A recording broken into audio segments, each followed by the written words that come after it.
Hi everyone, and welcome to our new series. It's called My Paranormal Nightmare. A lot of us in the paranormal field go out to some pretty crazy places all the time. We put ourselves in danger a lot, not just with spirit, but with the environment and other people. So we decided to start this new series, not just to talk about our own paranormal nightmares, but to find out what gave everyone else nightmares of their own. So just to get things started and get this series going, I thought I would have Layne interview me so we could go into depth on the reason why I don't use a Ouija board. I know I've discussed it sometimes, but I haven't went into great detail about why I don't and what all happened that night leading up to the ending events of why I will not use a Ouija board. So Layne's going to interview me today, and then I'm going to be interviewing her on another day about her paranormal nightmares. If you have a paranormal nightmare or you would like to be interviewed for this, please send us an email at whattheparanormal@gmail.com. But we are not going to be doing these live. These are all going to be pre-recorded, so we will just do the interview together, and then I will post a video for it. So I hope you enjoy. Thanks for being here, and let's get started. All right. Okay. I've heard this story, but like everyone else, but I don't know like details. Okay. So how did it all start? I was thinking about this the other day, and I honestly cannot remember for the life of me who brought the Ouija board to the house. I can't remember who it actually belonged to, but I know there were some things happening in the house, and there was 4 of us that lived there. Well, there was 3 of us friends that lived there, me, Kim, and Angela, and then Kim's kids, which is now Savannah, Amanda, and Daniel. And Lisa was another friend of ours, and she come and would spend the weekends with us when all of her kids and Kim's kids would go to their dad's for the weekend. Yeah. And so I know it was a weekend because none of the kids were there, because they were there any other time. But we had been hearing noises and stuff like that, and things were kind of going crazy. So somebody brought up the idea to use a Ouija board. And at that point in time, even though I grew up around the paranormal type stuff and I knew a lot about it, I had never used a Ouija board, never even been around anyone that used a Ouija board. So I didn't know how it worked or anything. So I was like, okay, we'll try it. Yeah, not a good idea. So we started it, and I remember playing for several hours though. We were really in deep in it because when we first started, the spirit that was communicating with us was saying he was a 6-year-old little boy. Yeah. And that he had been murdered by his father. And so I remember him spelling out his dad's name, spelling out his name, telling us how old he was. I mean, sometimes even going into detail of what happened to him before he died. And then things just started getting really weird. They started, like, some of the things that he was saying made no sense to us, and it was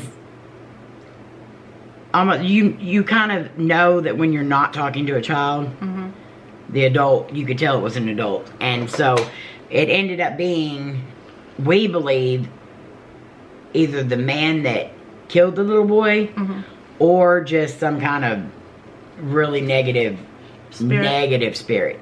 And I remember it was just starting to cuss, and at one point in time, I know all of us were just like, no, I don't want to play no more. Yeah. And then there was a couple of times that I know one of them was like, no, we're playing. Yeah. I want to get, it was almost like they got took over and they were demanding us to play. Right. And for that person to have been the one that said that, we should have known then that something was wrong.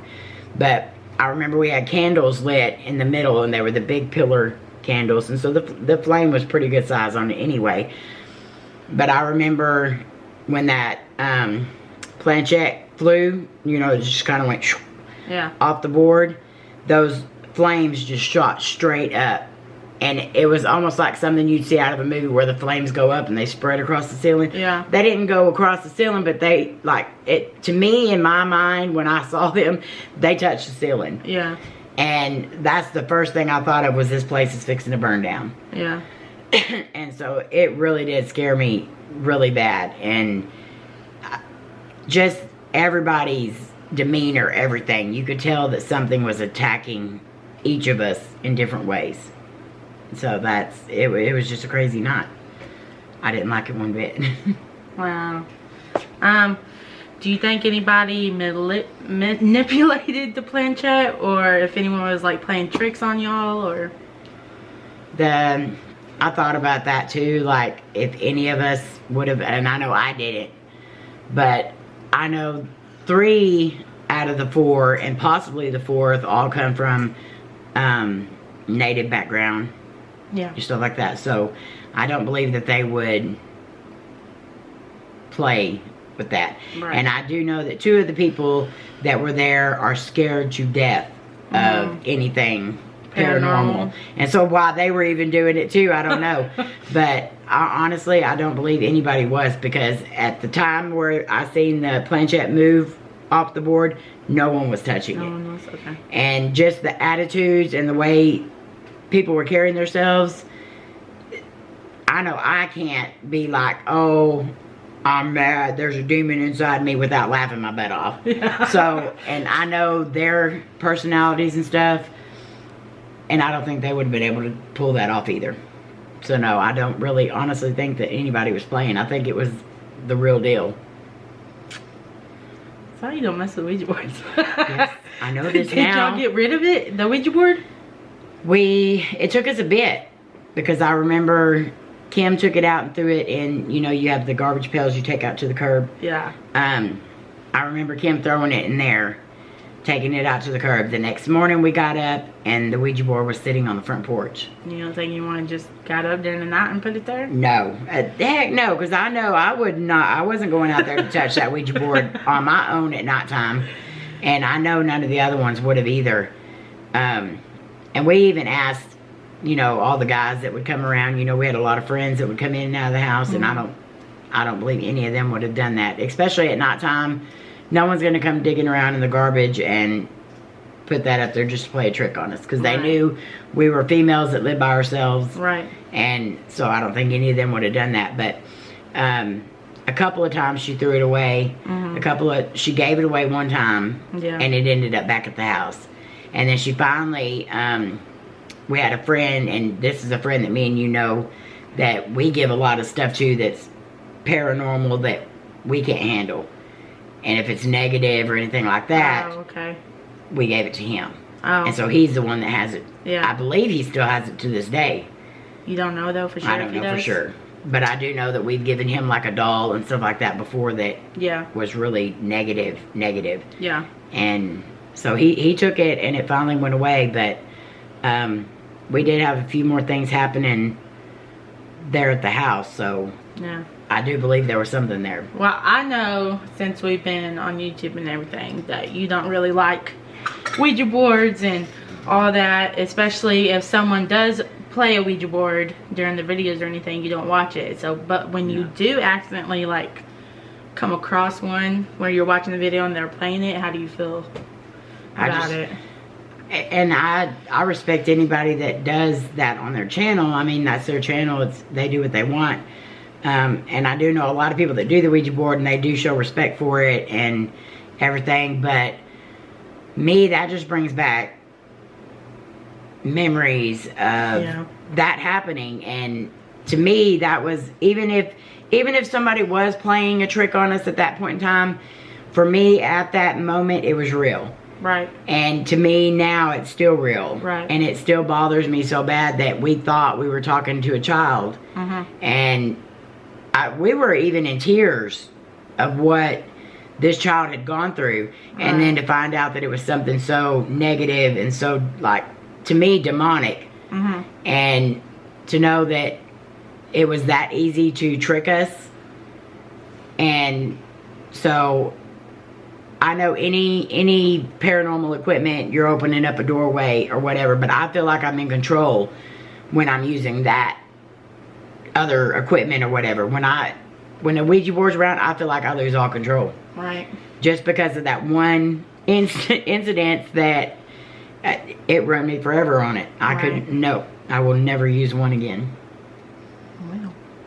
And I know you've used one. I've used, well, once.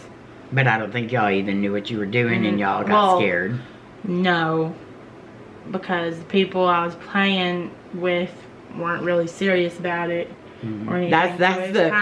That's the people you don't want to do one with. I know it just didn't work for you. Didn't work. And it's not always going to work. And I think that day we just got a hold of a really nasty spirit, and I won't.